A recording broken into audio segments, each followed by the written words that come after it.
People who make games usually want as many people as possible to play them. I myself was devastated when no one played my Match 3 puzzler, Andy Crush Saga, and when I was sued into bankruptcy by King. But the key thing is that game developers want the people who are supposed to be playing their games to be playing their games. If you're not one of those people because you pirated it or you're deemed too young for the content, developers occasionally come up with some sneaky, weird and hilarious ways to keep you out. Here are 7 of our favourite times games have gone out of their way to stop people from playing them.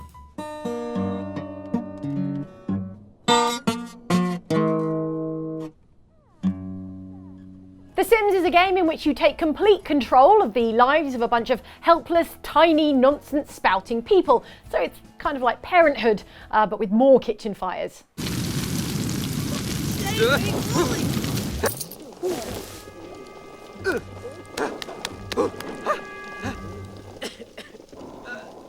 For modesty's sake, whenever one of your Sims goes to the bathroom or takes a shower, their blushes are spared with a pixelated censorship box, so you don't have to see the horrors that lurk under your Sim's clothes. Seriously, you do not want to know. On the initial release of The Sims 4, however, some players found that this pixelation didn't disappear once their Sim had finished their ablutions. In fact, the pixelation increased to the point where it covered the entire screen.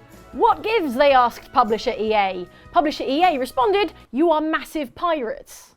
Yes, it turned out this was EA's way of stopping unauthorised people from playing the game, pixelating the entire thing to the point where it looked like you were trying to play it on a 486 from the early 90s.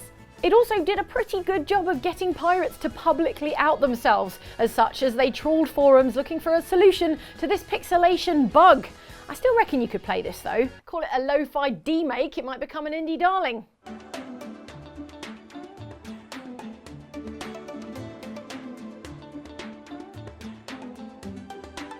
Game Dev Tycoon is a video game development sim in which you set up your own studio and make video games hoping to hit on the next big thing. Game Dev Tycoon was released without DRM, meaning there was a substantial chance that people were going to be playing it who shouldn't be. However, developer Greenheart had a surprise in store for those people. Initially, the game played as normal, with you developing games, releasing them and getting money based on how many you sold. As you played on though, people would start to pirate your games, meaning you start to lose money until eventually you go bankrupt. This led to a lot of illicit players complaining and asking if they could research DRM or anti-piracy measures to help their ailing virtual studios. And yes, the irony was completely lost on them. And now we'll never get the sequel, Meme Tetris Revelations. It's the real tragedy here.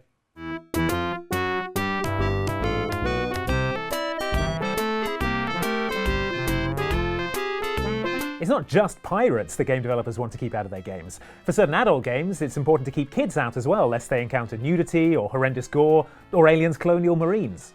Actual, you seeing this? Affirmative, winner. The image is shaky. What the hell is that? Cover your eyes, children! 1987's Leisure Suit Larry in the Land of the Lounge Lizards was one such game, given that it contained adult themes, racy imagery, and attitudes more dated than the ancient Mayan calendar.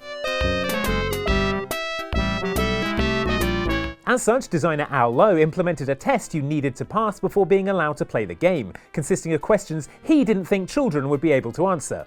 To be fair, he was probably right, as the test was full of pop culture references that you'd have to be in your 60s now to get. What's more, many answers are now hopelessly outdated. One question asks you to complete the sentence, "O.J. Simpson is," and "under indictment" is considered a wrong answer. In the spirit of scientific inquiry, let's see how us adults here at OutsideXbox get on. No idea. Literally no idea. Not Tiny Temper then? Okay. Because that's more my speed. What? Charlie McCarthy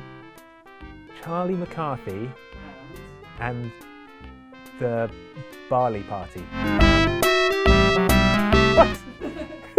Who are either of those people?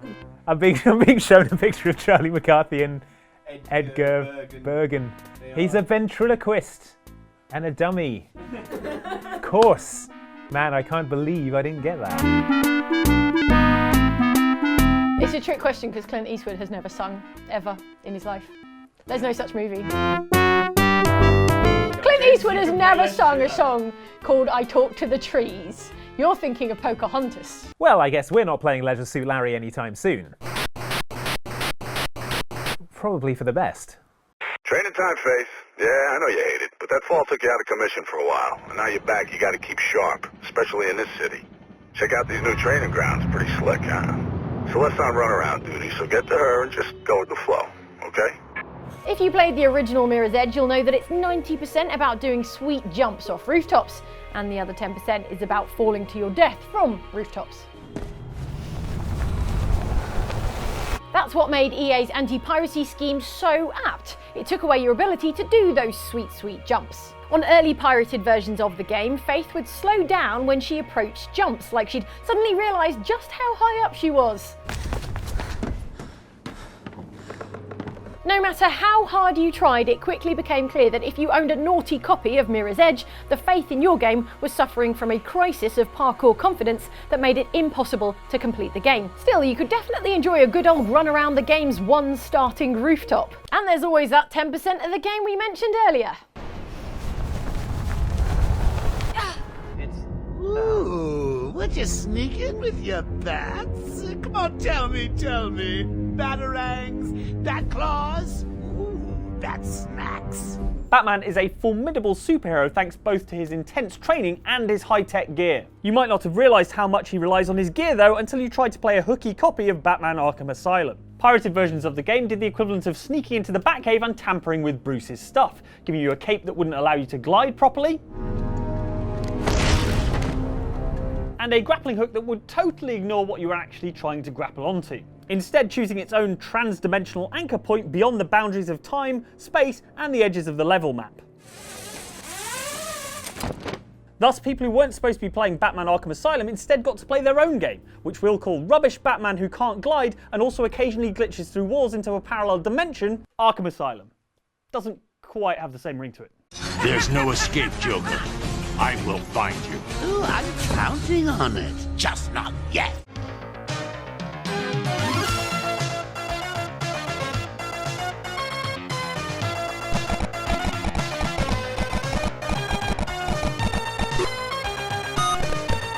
Zack McCracken and the Alien Mindbenders is an adventure game from the era in which you could still call video games things like Zack McCracken and the Alien Mindbenders. Back in that prehistoric era, the late 1980s, video game piracy was as easy as just copying the floppy disks the game came on. So in this game, developer LucasArts included a system in which whenever Zack had to leave the United States, he needed a visa code, a series of pictograms that could only be found in the game's physical manual. Of course, back in the 1980s, kids had practically infinite free time on their hands, and would absolutely have just spent days at a time putting in random combinations until one worked.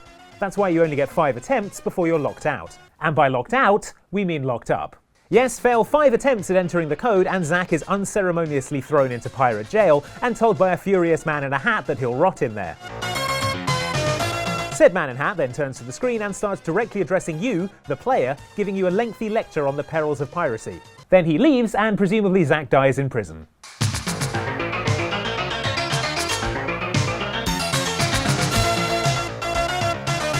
Actually, there never was a Zack McCracken sequel, so maybe this is the canonical ending? Wow, thanks a lot 80s pirates.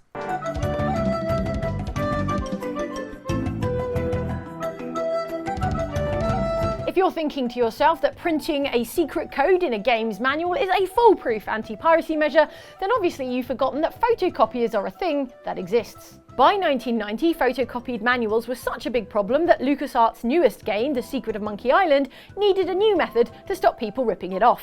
Yes, despite being big enough fans of pirates to make an entire game about them, the developers of The Secret of Monkey Island weren't super keen on modern day pirates, probably because they don't wear eye patches or drink grog, that we know of. The solution was the Monkey Island Pirate Wheel, a wheel that let you mix and match pirate heads to answer questions about the jumbled up pirate you just created. About when they were hanged, because of course they were, look at them. The system returned in Monkey Island 2 with voodoo recipe ingredients replacing pirates. The problem, however, as you may have already figured out, is that despite being made up of 2 parts, wheels can also be photocopied. Classic pirates, that's exactly what Blackbeard would have done. Photocopy. Xerox.